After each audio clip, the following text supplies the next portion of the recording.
Ciao ragazzi, CP here with some very special guests. I've got Max Sortolano and I've got my great friend Andrea Brunetti with me. We're going to have a quick run through the news and we're going to get chatting about everything. It's a big day for Juventus. Max Allegri is in Continassa today and he's going to be discussing with the Juventus board all things about Allegri 2.0, everything to do with the Mercato, everything to do with their plans. And it's an exciting day. Today, officially, Allegri 2.0 launches. What do you guys think? Are you excited? Yes. Super excited. Very excited. Very excited. I'm very happy that Max is back. Max is back. Max is back. Maxi, can I quote you? Can I quote your nickname, because that's the perfect situation. Maxi is back, and most. Ciao, Juve. He's back. I'm very excited. And I'm willing to see what the positions are gonna be. Big Luciano, ciao. How you doing? I'm willing to see what the positions are gonna be like. How I would like to be in the meeting, just to listen, just to be invisible, stay there and listen how they're starting it, and the power that Allegri is gonna have in terms of picking players, because right now the big topic is this one, more power to the coach. Yeah, everybody's talking about it now. Before Allegri was announced, it was kind of a discussion topic, and people, even myself, I almost didn't believe, can anyone have as much power as, an Alex Ferguson on a club like Juventus, which is very much run by a board and a group of people, But everybody's talking about it now, that Allegri's going to have that power, the overall control over signings and the project, so it's great. I'm just going to hit up the chat. Nero Ghost is saying ciao from Sweden. Ciao, Nero Ghost. How's the weather in Sweden? Don Maggi is here. He says ciao, guys. Stephen, we got Stephen from County Meath in Ireland, just down the road from myself. How are you getting on, Steve? And Bivash is here as well. Good afternoon. Ciao, Bivash. Very welcome. So yeah, what am I going to say? I'm going to jump to an article here very quickly. Which one am I going to look at? I'm going to look at Gazzetta, first of all. We've got it here. Allegri to Continassa. The coach arrived at the Juventus Sports Stadium after 1 p.m. immediately, a market summit with the management. So they're talking about the Mercato straight away. Today, new Juve was born. Massimiliano Allegri crossed the gates of Continassa, I think, in a Alfa Romeo, which is nice. So he's going to have a meeting with Agnelli and CEO Cherubini, although as far as I know, Riva Bene is the official CEO. So he's going to meet with Agnelli and Cherubini. Names to be discussed. First of all, Morata. What else? Allegri's technical staff. Before Allegri, all the members of his technical staff arrived at Juventus headquarters with assistant coach Landucci and technical collaborator Dolcetti. Also present was Marco Storari. Very nice to see him back involved with Juventus. Yes. They say Juve the knots to break. So important renewals are at stake. Chiellini and Dybala, and important redemptions that of Morata from Atletico Madrid.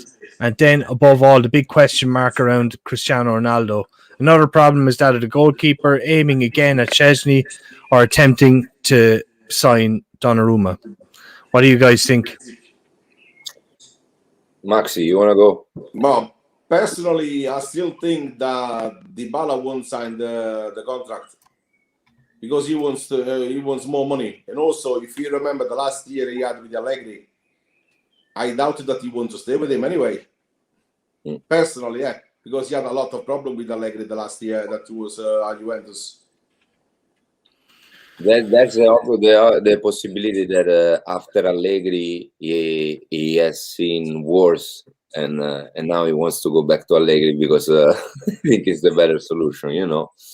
But no, with no, I'm just kidding, because we know that with Sarri, actually, Dybala was one of the few players that actually had a Good season. Good season and relationship also, because they talk Yeah. about them being close.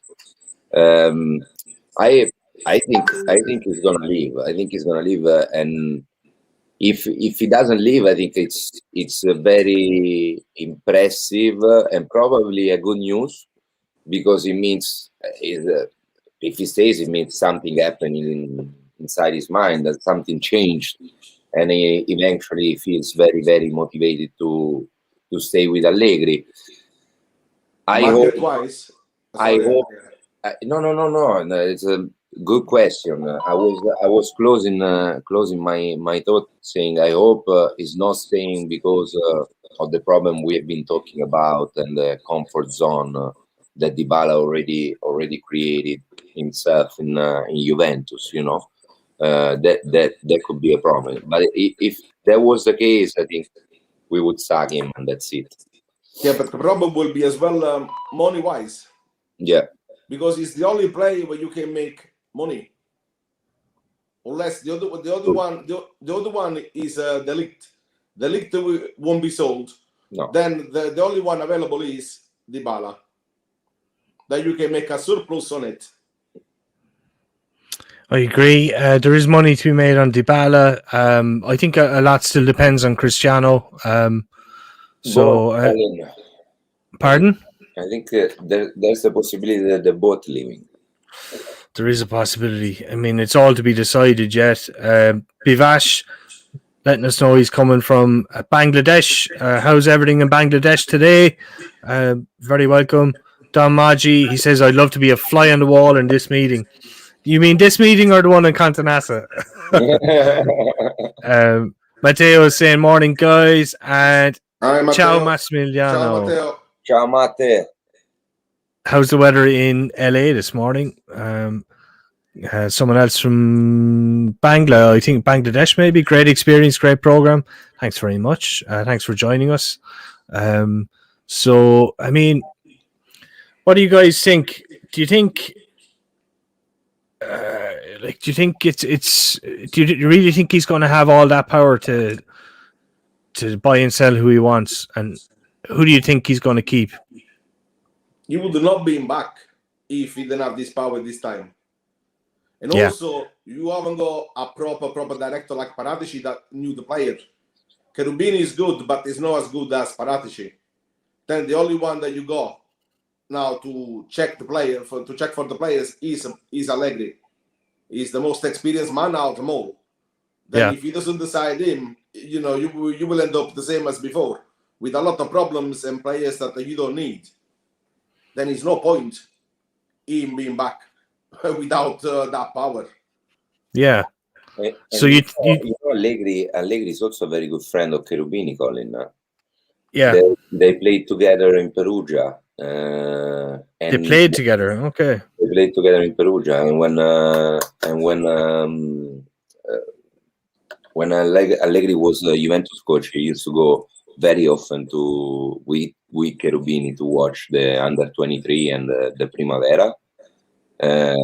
So I think there is a reason if they both there, if Cherubini stays, because it's probably also a request of Allegri, and they're gonna see with the time going how they're gonna build this thing, and how much power Allegri should actually have.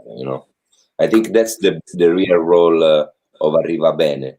Arrivabene is gonna be like a big supervisor, looking how the money is being spent. He's an excellent man, Arrivabene. Yeah. He's an excellent man. John Elkann put him in there purposely to check the finances and how the money are getting, they spend the money. Yeah, that's the only reason why he's there. And also he's there as well for another reason, because with the press, in a press conference, Arrivabene is very tough. Tough. and great It's leader. very, very tough. And some journalists trying to be funny with him, like they've been in the past couple of years. He's gonna chop their legs off. Yeah. No, Nice and easy. I agree. I watched some press conference, Ferrari's press conference, and I love the tone that he always keeps, because he never raises his voice. He always stay calm, even when the journalist making question is actually attacking him or attacking Ferrari, like clearly.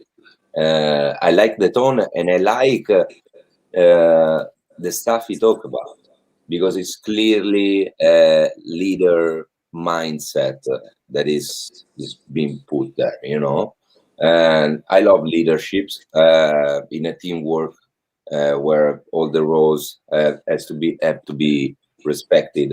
I believe the leader is the most important, because that's what makes the machine go. And Absolutely. I'm very positive about him. I think beside what Maxi was saying, and I totally agree with him, because beside being a Juventus supporter, is also a board member since 2012, and is a very, very, very good friend of the Famiglia Agnelli. So yes, he's an Exor man, and they want to put him there to make sure the money has been spent in the right way. But at the same time, I think he's gonna be a great asset. They put him there because they trust him. They know he can actually fit the role. And like I said, he know how to hit back. Yeah. In a nice way, but he knows how to hit back. Yeah. Without using violence or anything. He knows how to go to the point and shut the people up, because he knows how to do that. Something that Juventus lately doesn't actually know how to do. We had it with Moggi, something like that. Yeah. We can say we had Moggi like this. Yeah. When it was time to stop. Sorry, Colin, I didn't mean to interrupt. No. When it was time to stop talking to the press, Moggi would stop talking to the press. That's something we don't do anymore. Even if the league is over, and 3 days ago they were talking again about Pjanic, second yellow card and stuff. Ragazzi, the president Agnelli said that in the azionisti meeting, we are surrounded. And we gotta accept that. Hopefully, like Maxi was saying, Arrivabene is gonna be our guy defending us for once in a life.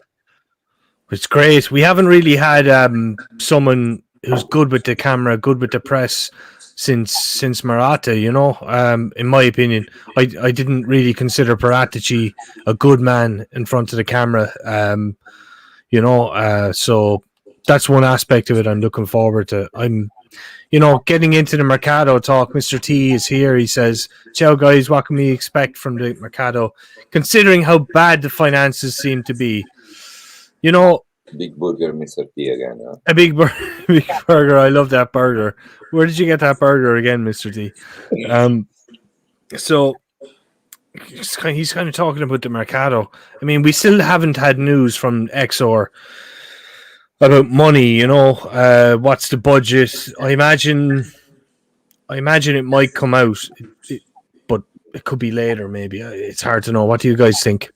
I think for what I've heard, for what I've read, Exor will put some money in to cover some of the debt.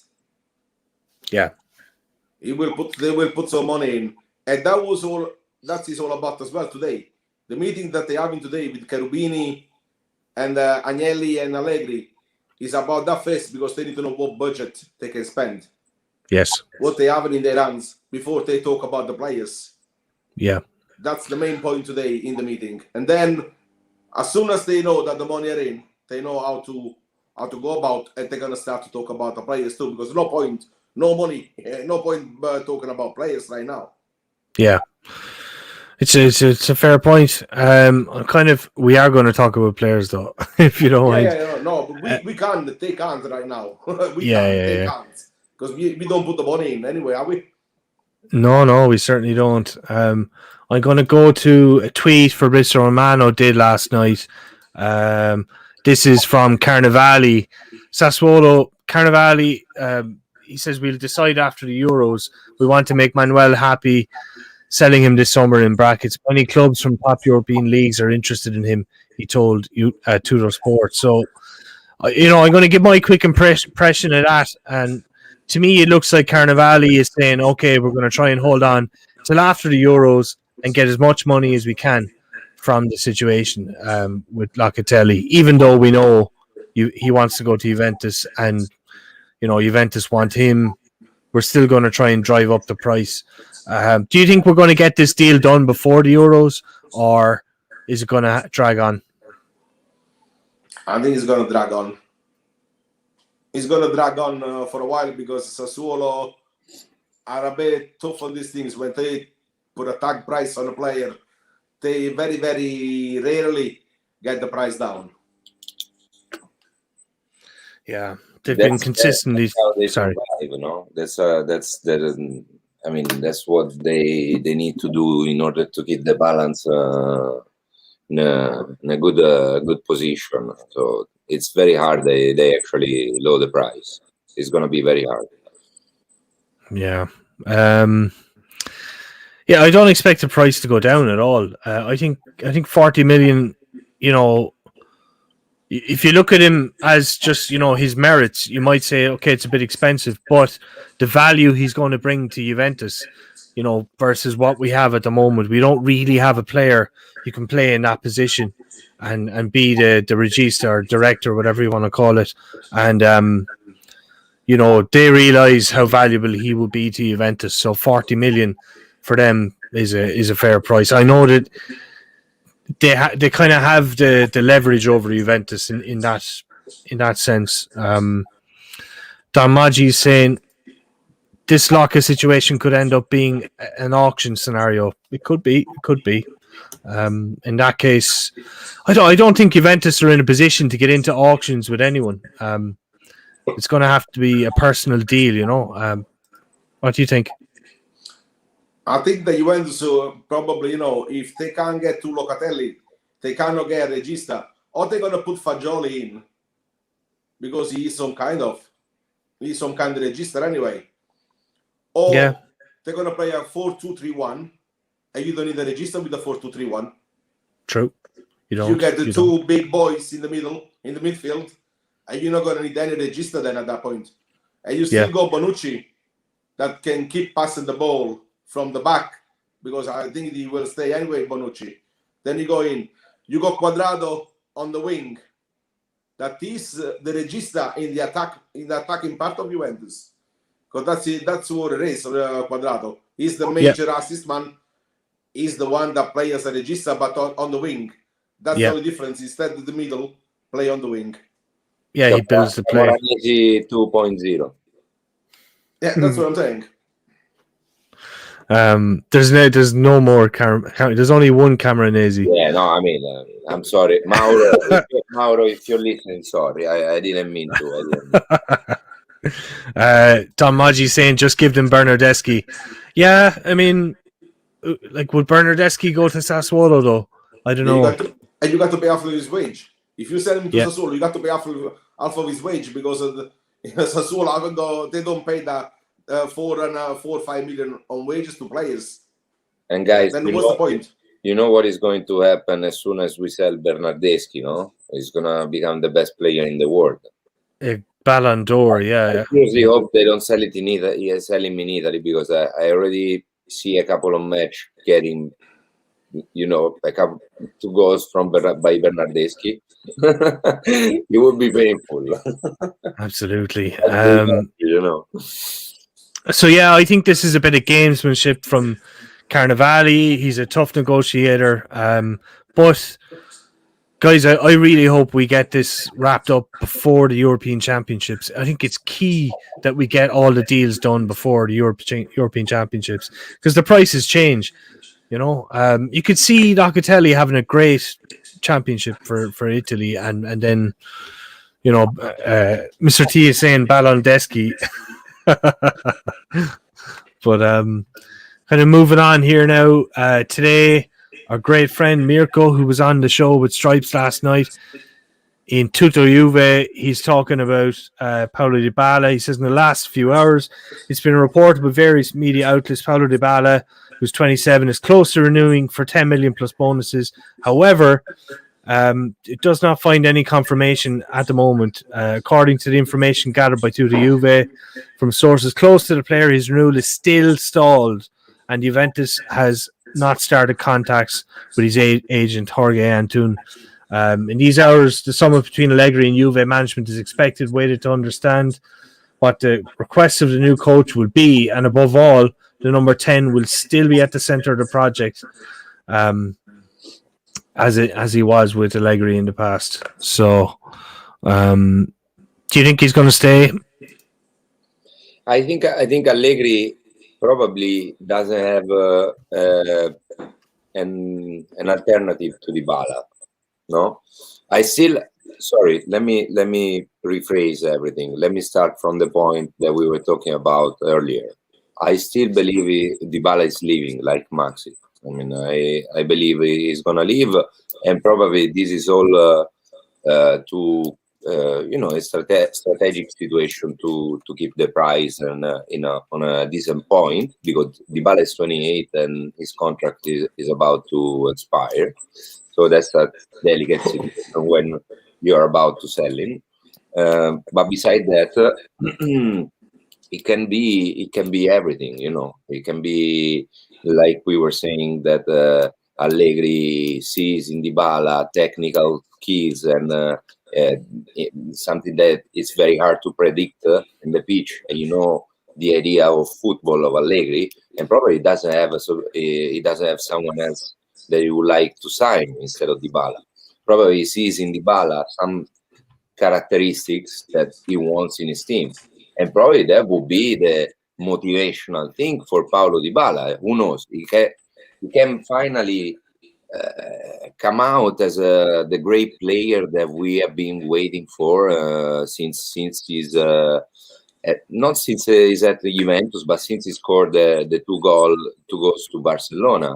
We always been waiting for him to become that huge player, no? Who knows? Maybe after he suffered Ronaldo coming to Juventus a little bit, who knows? Allegri is gonna make something happen in his mind, and he's gonna find the confidence and the strength to lead this team. Nobody discussed Dybala's quality, guys. It's just that we don't like him as a behavior. We don't like him as a character. We don't like all the rumors that are always building around him. But beside that, the day Dybala decide to play, it can be very useful for the Juventus coach, and that's what Allegri is thinking probably. It won't be good on a 4-3-3. That's for sure. That's it for sure. That is the main way that Allegri likes to play. He can play on a 4-2-3-1, on a 4-3-2-1, as behind the strikers. Yeah. On the 4-3-3, he cannot play on it. It's impossible, because that's not his role. He cannot be left as a wing. He cannot play as a wing. And you got Chiesa there, and you got Kulusevski, that they are two wings anyway. Why using someone that is not in that role anyway in the first place? That's why I think that Dybala why go for this reason. And like I said to you yesterday, and Matteo repeated that last night, that in 6 months I say something. The surprise. But what if we play Dybala and Chiesa behind a striker? That could be Morata or a striker that we're gonna sign. Yeah, but you got to change the way Allegri likes to play. True. That's the point. You got to change. Allegri's got to change his way. Yeah. But Allegri will change his way for one player. Yes, but not for one player. No, for one player, because with to play Dybala behind the strikers, he need to change only for him, because it's him that is out of place, not all the players. Because Chiesa and Kulusevski take and play that way as a wing. He cannot. Then you can only go one way of make Dybala playing. That's the point. Is he convenient? He's totally inconvenient. He's not convenient at all, because for one player you cannot change your way. You can't. True.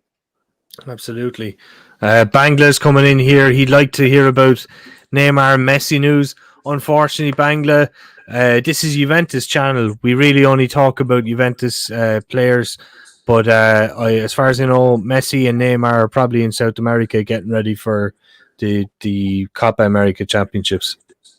That's all I can say. Don Maggi is talking about fingers crossed for La Joya, if I pronounce it correct. La Joya. La Joya. Okay, it'll probably take me a while to learn that one. CRMD, players reach their prime at 26, 27. We have Dybala, who still doesn't know his best position. Yeah, it's a fair point. Dybala, I think from Maxi was talking about it there, he's awkward. You have to build your whole team around him, whether you like it or not, just because he doesn't fit into regular systems like 4-3-3. Arguably, he doesn't fit into a 4-4-2 up top, although you could play him as a kind of a support striker. And he works quite well in that role. So I could see him fitting in a 4-4-2 system, not a 4-3-3, potentially a 4-2-3-1 as the center guy behind the striker. But he's a problem. But it's because the problem with Dybala, his best skill is what I was saying before, is to be unpredictable. That means you cannot actually find like a specific position for him, because that's what he's supposed to do: create a mess between the opponents, play between the lines, not exactly always on one spot of the pitch. But I still believe it's leaving, guys. And I feel like listening to myself. I feel like I'm promoting Dybala, saying Juventus. That's not. I'm just trying to give a sense to the rumors and that we're hearing right now.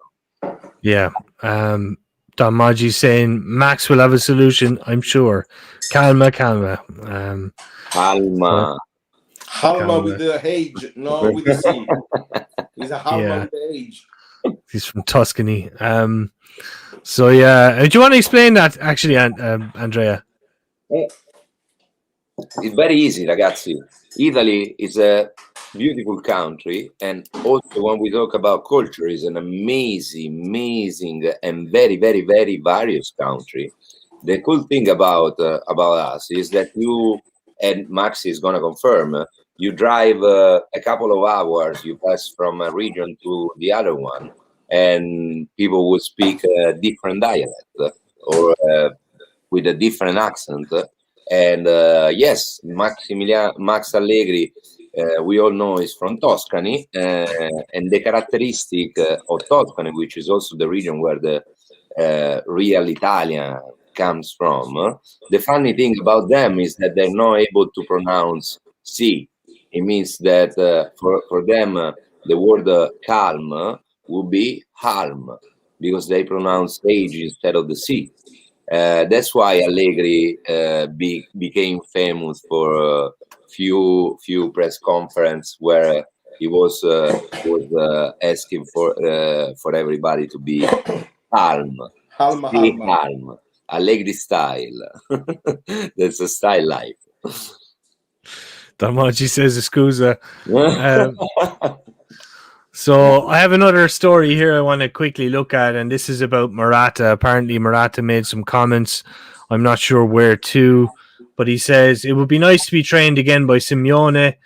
I don't know what will happen, and it would play where they want me. If I had to choose, I would say Juve or Atletico. Alvaro Morata glosses over the future despite Allegri's continuous efforts to keep him.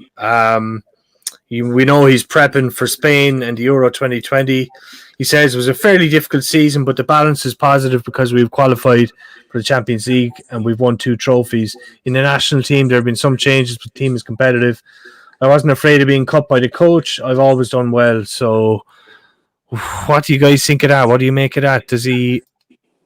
He kind of says it would be nice to be coached by Simeone. I know that's not going to go down well with some Juve fans. But to me, I think that is just a game playing guy now, because he knows that Juventus going to pay the other 10 million euros to keep him for another year at least. Yeah, because that's what come out anyway from Juventus right now. Yeah, Juventus going to keep him for another year. They pay the 10 million because it hasn't been it's not official yet. He just goes around and say it's okay. I go Simeone. I still got the house in Madrid. I don't know. He's just going around and around until when the situation is official, I think. Yeah.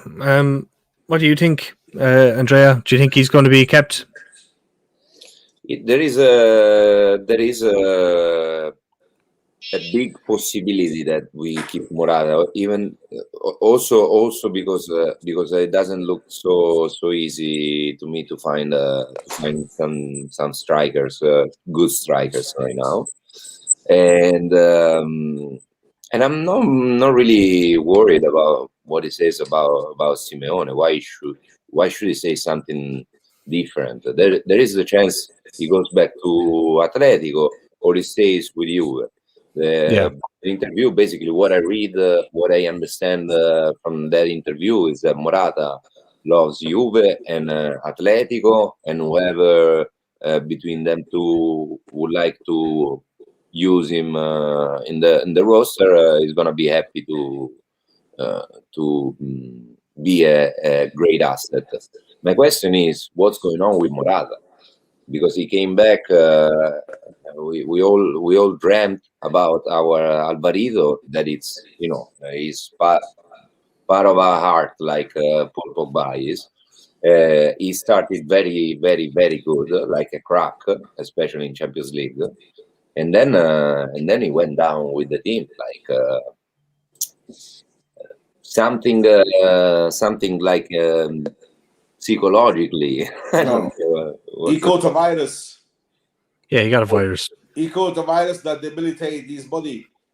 And because I know someone that suffered with the same virus, said that debilitated you for a while, for ages. You won't go so easy. Then it's going to last for months. Okay. That's what I've been told. But, because I see my friends suffering with it. And it's very hard to find as well, because you don't know since when he had that virus. I do remember that actually, Maxi, when you mentioned it. Actually, he said himself, I think in an interview, that for a while they didn't even know what virus it was. They had no idea what it was. So how could they even begin to treat it? So I feel for him but even still, I think he's had a great season. He did 20 goals. He scored 20 goals. Yeah, he scored 20 goals, and he was at least always, even when he played so games, he was always at least trying and putting his energies on the pitch for the team. So he was the second assist man as well. Yeah, for the club. He was after Cuadrado. He was the second one to make the most assists for the for Ronaldo or Kulusevski or whoever played next to him. Then I will keep Morata only for the attitude. I mean, just for the attitude, for me, it's always a yes. He's a Juventino with a great attitude. Then hopefully he's also going to be the best striker next year. Yeah, I still think we need another striker, but maybe a younger one who can be, maybe 23, 24 age group. Who do I like? I like Moise Kean. I like CRMD mentions Vlahovic here. I'm going to bring him up. I like Vlahovic, guys. What do you think? He was voted the Serie A best young player under 23. The thing is, with the Vlahovic, you need to speak with the with the Italian-American guy there, the Fiorentina president. Comiso. And yeah, Comiso, that won't be very, very easy to speak to that guy. Yeah. After all he said about Juventus anyway during this season, it will be even harder. Yeah.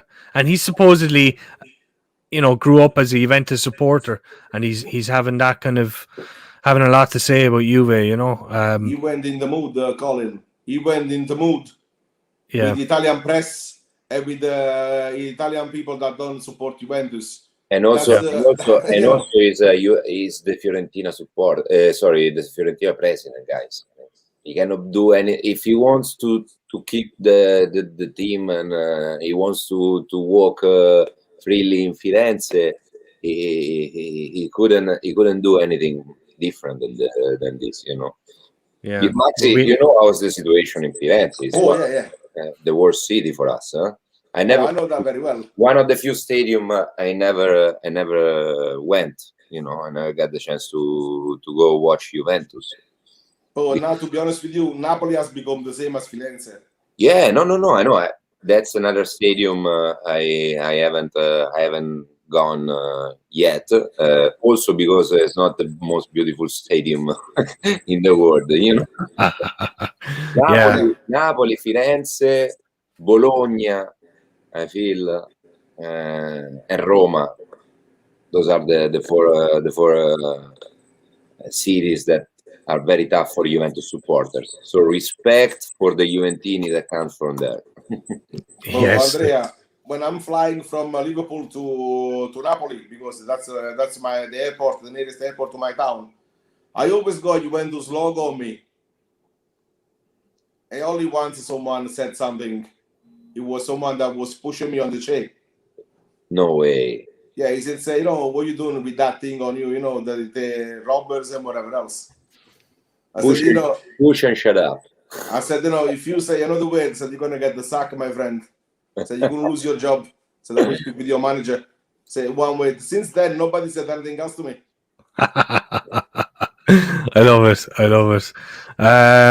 CRMD is coming in here. Ronaldo out, and I've got a little article here. Obviously, I've always got an article on Ronaldo every single day. It's easy work to talk about it. No, what a surprise! So here we go. We got Tudor Sport. They're talking about the hypothesis of Pogba swap with Ronaldo. They're saying Manchester United and PSG realistically are the only clubs that could possibly take Cristiano Ronaldo. We spoke to Mirko last night. He was saying it's very, very difficult, but it's possible. I don't know. Like, do you guys see Ronaldo going back to Manchester? Yeah. Can I say? Yeah. What I think? Yeah. Okay. Now, I want to ask you a question, first of all. What's the convenience for Manchester United? Swap Ronaldo and Pogba with the same value. One is 37, the other one is 28. Can I don't understand. It doesn't make any sense for Manchester United to swap, on equal value, Ronaldo with the Pogba. There is 9 years difference between the two of them. Is it possible that Pogba gonna cost 80 million? That is 28. And Ronaldo costs 80 million at 37. Do you see that swap happening? No. And also, do you see Ronaldo playing in the Premier League right now on a very, very fast football as it is right now here? But yes, yes, I think so. I think the problem for Ronaldo with us is that we didn't actually play that rhythm, Maxi. That he was willing to do so, but but he's 37, Andrea. He's 37. I know. At 37, you won't have the things like when he was there when he was 20. It's not the same. And as I said, I don't see any convenience for United to get someone at that age and value him at the same as Pogba that is 28. No, that makes totally sense. I mean, I totally agree with you on. But that's why I said that the only way the swap can happen is with between Dybala. Pogba and Dybala, 28, both of them more or less, 1 year left on the contract. It's like an Arthur Pjanic situation. Yeah, is the situation that, both teams going to gain financially, and they're going to gain as well on the player that they need. Yeah. Because Juventus need Pogba. Manchester I agree. United haven't got a Dybala in their team right now. And they got Rashford, they got the other young guy as a striker, but they haven't got Dybala that play behind them. True. In the role. Then, that's why I say I keep thinking that that's the only way to sort things out for Juventus and Manchester United at the same time. That's why I keep saying Dybala, Pogba, or nothing. Dybala, Pogba. We should tell Maxi, Maxi Allegri, Yeah. What about Van de Beek, guys? His name is mentioned in Corriere as well, as a potential player who could be swapped. What do you guys make of him? Who? Van de Beek.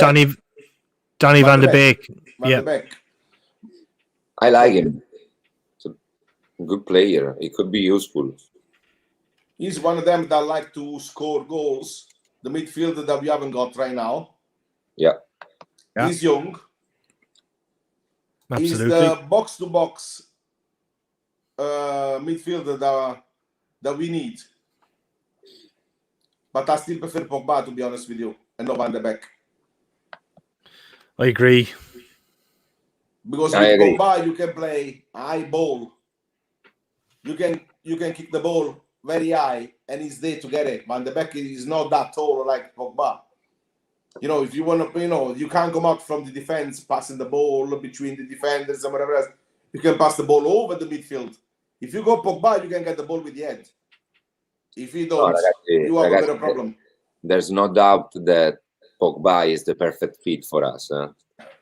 He loves Juventus too, by the way. And he knows Juventus. And Max Allegri.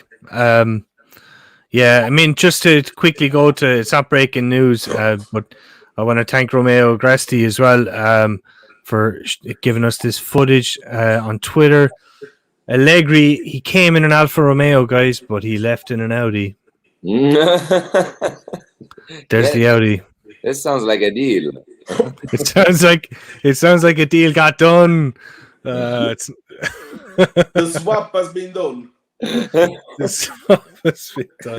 He got a new car. It's already working. I love it. I mean, I saw the pictures of him driving up, and I was thinking, "Ooh, that's an Alfa Romeo. Must have been his own car, And quickly he's in the Juventus car, so that's good. Maggi is saying, can't wait to see Kulu and Chiesa development under Max. I agree. I think Allegri's going to really drive those two guys on, and particularly Kulusevski. I think Kulusevski just needs more encouragement. He needs to build his confidence. When he becomes like his true self, a very confident player in kind of one role for a period of time, rather than switching the roles every week. I think he's going to become a monster. Not only him. That was our main problem, and like almost all of our players, confidence, courage. We didn't have courage. Not the player, not the coach. Allegri is good for this reason, because he is going to work separately on any single player, because he can recognize the differences between a player and the other one. That's what I like, because nothing is always the same. You need to be able to read the situation and act depending on what's going on in front of you. Kulusevski is gonna improve a lot. Not only Kulusevski, all of our players, and I think the big difference is gonna be making is on Bentancur more than Kulusevski, because Kulusevski is just a raw diamond that is about to take his shape. Bentancur went through a difficult season compared to the career that so far he played for Juventus. I hope Allegri is gonna be making the difference on these players. I think that Kulusevski, for example, he's got one big problem. Is his posture on the pitch. He's got to change that way because he looks like that he's falling all the time. True. He doesn't run straight. He always run on a side like that for some reason. I don't know why. He's got a bad posture. When the ball going to him, he can't even stop the ball because he doesn't put himself in the right position to get it. And when he runs with it, when he runs with it, he just run. No, he's not straight. I don't know what's wrong with him. He's got something he's got to learn because that's a big problem. Yeah. I agree with you. I mean, I just want to quickly jump to an article today because I was kind of touching on it earlier on, but seeing as we're talking about it, this is Della Valle in Gazzetta. She says, among Allegri's untouchables is Bentancur, a player he kind of weaned as soon as he arrived at Turin. She mentions a 4-2-3-1. She also mentions Benta for Max is a Mezzala, not a playmaker, and would be perfect in the midfield too in the event of a 4-2-3-1. That's how she sees it. So she also mentions Miralem Pjanic is another Allegri soldier, would be handy on the pitch and in the locker room. The two have always been in contact and have also felt in these days. The coach has already collected the players, yes, but bringing him back to Turin is not an easy task, considering that in the exchange with Arthur, which Allegri does not see, he was valued at 60 million. So Allegri doesn't agree with that valuation, according to her. She's saying that Barcelona have already taken Wijnaldum from Liverpool, so that could be chow for Pjanic. How do you guys feel about Pjanic? Could he potentially come back to Juventus? He can stay where he is. Yeah. We talked about that in the live a few days ago, no? Yeah, he can stay where he is for me because I think that he gave already what he had to give. He's got nothing left. I agree. To be just to come back because he's a friend, that's the worst thing that Juventus can do. You cannot have a friend in the locker room. Unless you see some kind of qualities in terms of motivating and being an important part of the locker room, but I don't see Pjanic having this characteristic like a Barzagli. No, Pjanic was a great quality player, and he was like in terms of character, he had a great character, but he was not a leader like many of the players on that team, like Carlitos Tevez, for example. That was unbelievable. Yeah. CRMD is talking about SMS here as well. What do you guys? I know we've talked about him in the recent past. Do you think Juventus could afford him? Do you think Lotito would give him to us for a reasonable price, or is it going to be this crazy money, 100 million that he's talked about in the past? No, I don't think so. I think that has gone down the price. Has gone down to also because what the world is living at right now. Lotito cannot afford to ask for 100 million because nobody will give him that money. Not even 80 or 70. I think that has gone down no less than 60 right now. Then you can put some players in it, like they go now, probably Sarri as a manager. Maybe will be Sarri the next one for Lazio. Can give a couple of players plus some money on top of it. But with Lotito, it's very, very hard to deal with. He's like a commisso too. When is Juventus go there, go to any team in Italy anyway, have problems because you are Juventus, then you have to pay. That's how it works back home. That's how it is. You can, it's just awful. Yeah, they try and get every last penny out of Juventus, and that's so. Maybe it's always best to look abroad. That's why we are not like Bayern Munich. No, we're not. We're not like Bayern Munich that can buy whoever they want. Quite the opposite. Yeah, that's what I'm saying. Stephen is saying, can we afford Pjanic? I don't know. Like we've kind of said, I reckon he's too old. I reckon he's over the hill. The last couple of years with Juventus, particularly with Ronaldo, he looked pissed off, and he looked disinterested. So for me, that would be a no. I wouldn't want to bet on him because the high salary, obviously, and the valuation. I think that's what they were saying in the article. At 60 million, no, I don't think Juventus would pay 60 million for him. I don't know Especially if about the money. I don't know about the money because I don't like talking about this because I feel like they should think about that. But for sure, we cannot afford to have half players in the roster. That's what Juventus cannot afford.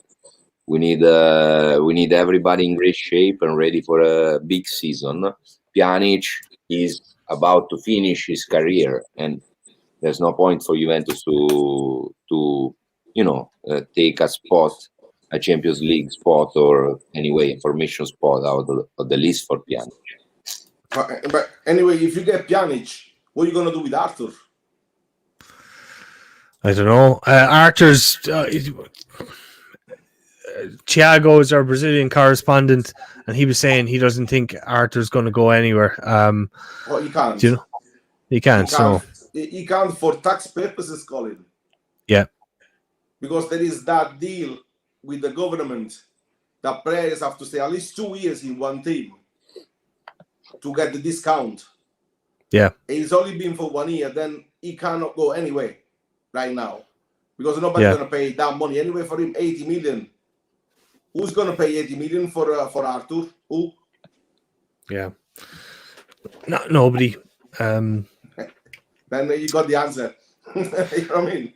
So last night, anyway, Maxi, I want to ask you. Last night, we were talking about Demiral as a potential exit, and you seem to have an idea about, what's going on in the Premier League. Some interest regarding him. Would you like to talk to us about that? Well, I think that this Everton that are looking for him. It's not from now, but it's quite a few months that they've been in touch with Demiral, with Demiral's agent, and also with Juventus anyway. They had an approach. He's the main team that wants him right now. Okay. The other ones could be maybe another one that would be the West Ham as well. Because they're looking to reinforce their defense because they play in Europe next season. They're in the Europa League. And they're going to need some kind of experience, a player that already knows what it is playing in Europe.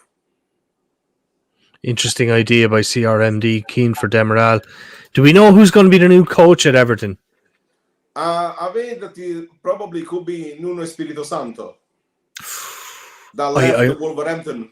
Yeah, I'm a big fan of his. Big fan of his. I think he did a fantastic job with Wolves. In particular, his connection with the scouting system in Portugal. Obviously, he's from Portugal, but the players he brought in, a lot of top class players. I think he's on the rise. Do you know what I mean? Watch out for that guy in the future. CRM Conte too, by the way. Yeah, Everton are looking for maybe Conte. Wow. Yeah. What do you think? I think that Conte will accept. If he get the offer, he will accept because Everton got loads of money. Yeah. The owner is very, very rich and they are willing to spend.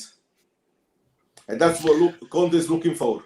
Also, don't forget that there is another little detail why Conte can say yes. Everton doesn't play in Europe. Then can concentrate on the league and that's it. And Conte loves that.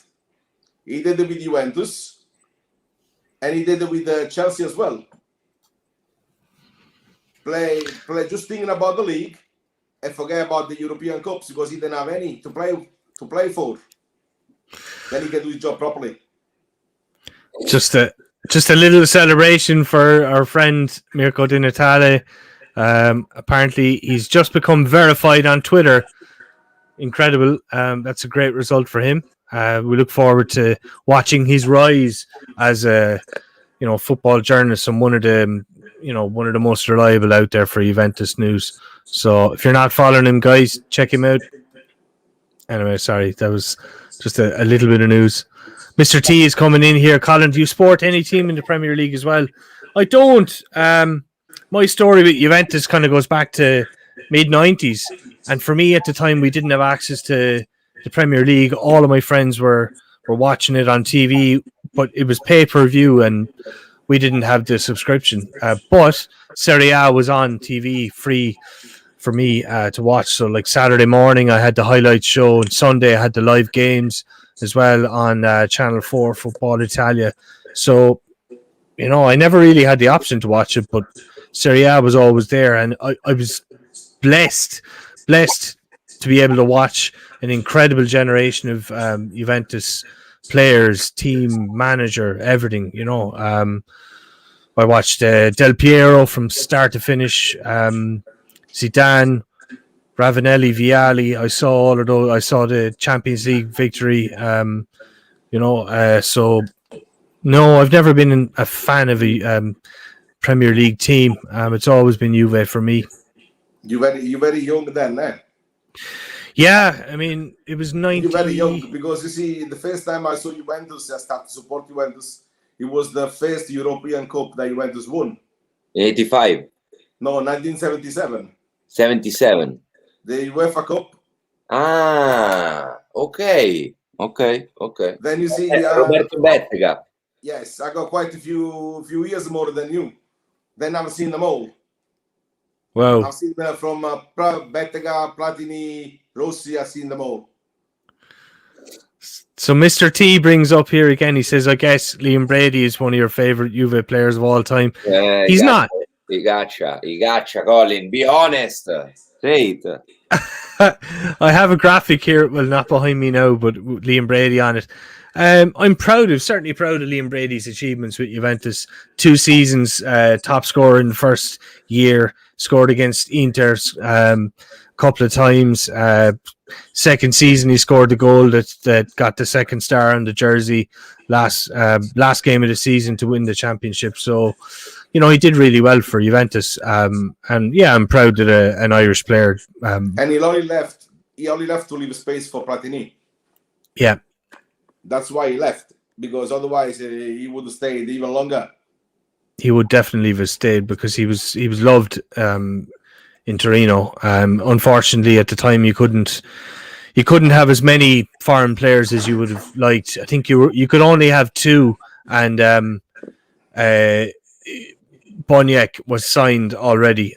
So he thought he was going to be playing with Boniek the following year, but it turned out Platini was already signed too. So favorite Juventus. You don't say Boniek, you say Trader. You say Trader. Yeah.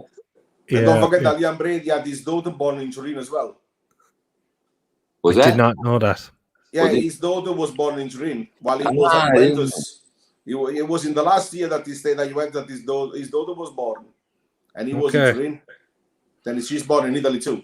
She's born in Juventus. Yeah, she's born in the stadium, in the old Comunale Stadium in Turin. She's born. On the penalty spot. Yes, on the penalty spot. That's it.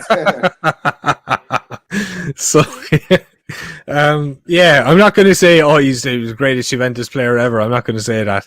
But my favorite player, I don't know. Like when I was growing up, like in the 90s, it was Zidane. But that's, you know, like I don't really have favorites anymore. You know, when I was like 14 or 15, yeah, but not anymore. You said something very true, Colin, that I totally share with you. I don't have a favorite player anymore. Me too. I only have one, and he's a Gaetano Scirea. I mean, he's that's the only one. Because he's the only one that I've been affectionate to as a player.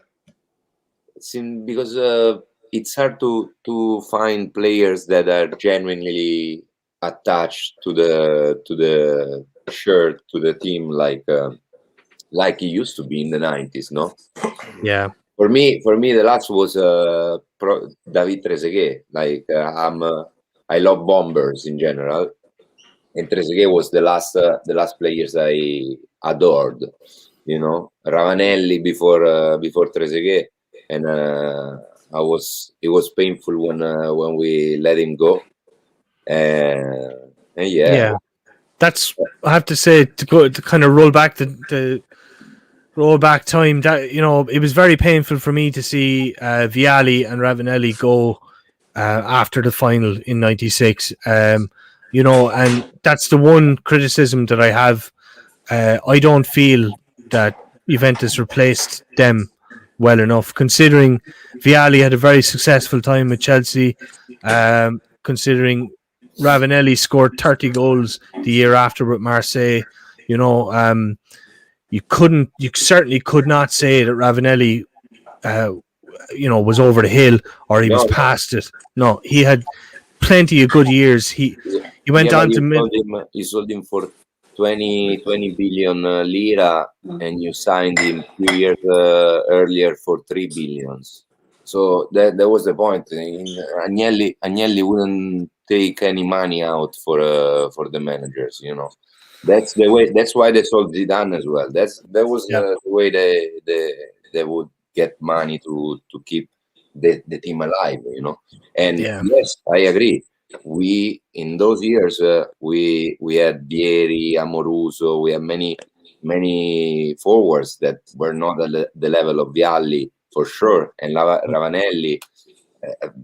I'm the first saying that, but that Juventus for 4 years in a row never lost in Champions League, but in finals. I mean that was a great team. That was even though we sold 2 players that we believe were between the best in the roster, we kept the team alive, very alive. It was. Don't forget that we had a striker like Padovano on the bench. Yes, that he's a good player. He used to come on. He used to score. Yeah. In the Champions League that year in 1996, when we won in the Champions League, he did score quite a few goals coming on from the bench. Yeah, 100%. I wish we had one of them today, like this, like Padovano on the bench. Like Kovacevic. As well, yeah. He's been a good Zalaieta as well.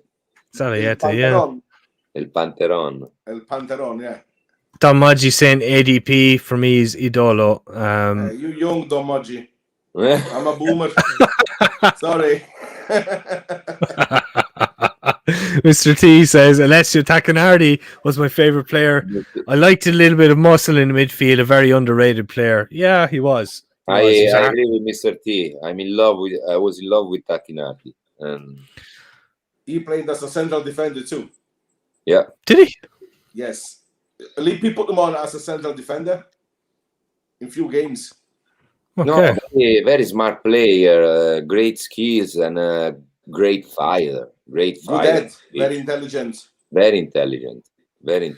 So he was playing with Paulo Sousa next to him. Then he learned quite well, and then he was the sharp day too. Then with 2 midfielders like that, he was intelligent enough to learn and to pick up all the secrets from them. Strong mindset. No, Don Moggi, I haven't because we have been unlucky, unfortunate for the game against Inter. We were supposed to go watch the game with the Juventus fan club Los Angeles and the Juventus fan club San Diego, which I'm the president myself. But unfortunately, they moved the game the day before in the morning, and the restaurant was not open.